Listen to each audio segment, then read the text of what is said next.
Bendiciones, mis queridos hermanos. Soy el hermano Leonardo. Estoy para servirles. Hoy quisiera hacer mención de un aspecto que tiene que ver con un pasaje bíblico.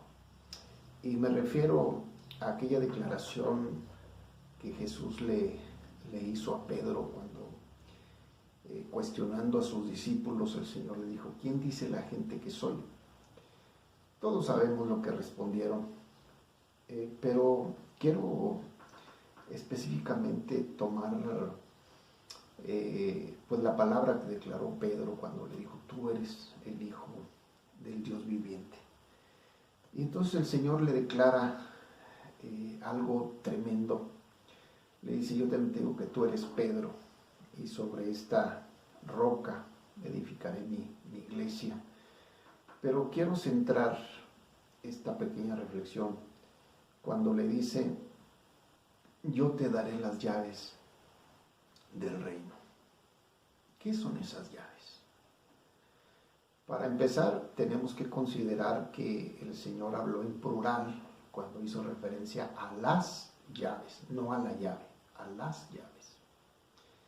¿Qué son esas llaves? ¿Y qué abren?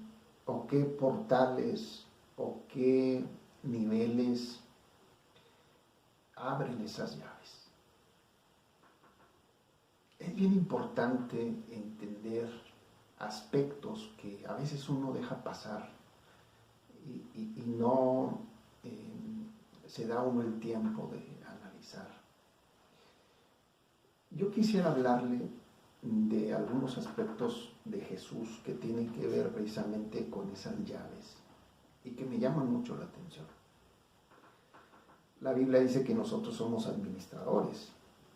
Pablo lo dice.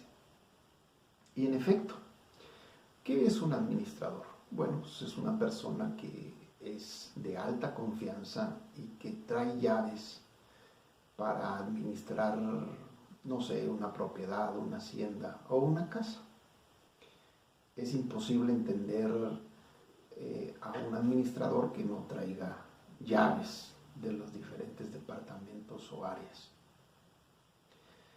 Entonces, necesitamos entender qué abren esas llaves o qué rol juega dentro de la Iglesia de Cristo. Bueno, para esto tenemos que ir al ejemplo de ejemplos. Todos sabemos que es nuestro Señor Jesucristo. Y me llaman la atención algunos acontecimientos que sucedieron cuando Jesús resucitó. Por ejemplo, dice la Escritura que iban dos a caminos de Emaús y que el Señor se allegó a ellos y les dijo: ¿qué plática tenéis entre vosotros? ¿Qué discusiones tenéis? Y, en fin, pasa una serie de acontecimientos, lo persuaden a que entre a su casa, en fin. Pero me llama la atención que sentados a la mesa y cuando el Señor parte el pan, dice que se les abrió el entendimiento. Si hablamos de llaves y hay una llave que abre el entendimiento, entonces la pregunta es: ¿usted tiene acceso a esa llave que abre esa dimensión? Dice que estos hombres regresan a Jerusalén para contar su experiencia con el Señor, porque dice que les abrió los ojos y dice que lo reconocieron. Entonces la pregunta es: si hay una llave que puede abrir los ojos del entendimiento, ¿se puede usted imaginar cuántas personas tienen acceso a esa llave, como en el caso de Pedro, que le asignaron esas llaves concretamente?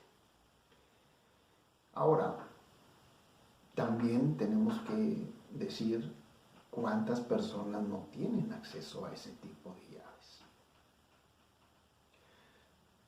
Pero como le decía, estos regresan a Jerusalén y dice que están reunidos con los discípulos,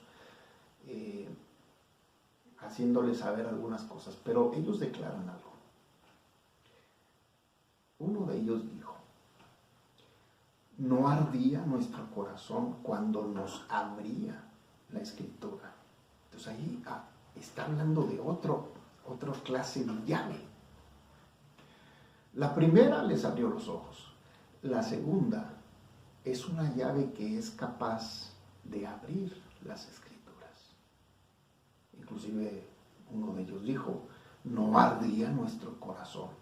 La evidencia tangible de que usted tiene esa llave es que el corazón de aquel que lo escucha arda precisamente como ellos. Y para terminar esta reflexión, no dejemos de lado aquel acontecimiento cuando los discípulos están juntos y se aparece en medio de ellos. Y dice que al partir el pan también, por cierto, dice que les abrió la mente para que comprendieran las Escrituras. Y la pregunta es: ¿cuántos predicadores tendrán esas llaves? ¿Cuántos predicadores tienen acceso a ese tipo de llaves como las que le prometieron, en este caso a Pedro? Llaves que abren los ojos del entendimiento, llaves que hacen arder el corazón, llaves que abren la Escritura. La pregunta es: si nosotros nos dedicamos a la predicación, a la enseñanza, a enseñar a otros, la pregunta es: ¿tenemos acceso a esas llaves? El Señor nos ha dado acceso a esa dimensión. Y la pregunta es: ¿y qué de aquellos que no tienen ese tipo de llaves? ¿Qué estarán enseñando? ¿Qué estarán predicando? ¿Qué estarán compartiendo? Pero bienaventurado aquel que tiene acceso a estas llaves. Reflexionemos en esto. Yo soy el hermano Leonardo y me da mucho gusto estar con ustedes. En la pantalla se pondrán nuestras direcciones donde usted nos puede escribir, ponerse en contacto con nosotros. Será un privilegio servirles. El Señor les continúe bendiciendo.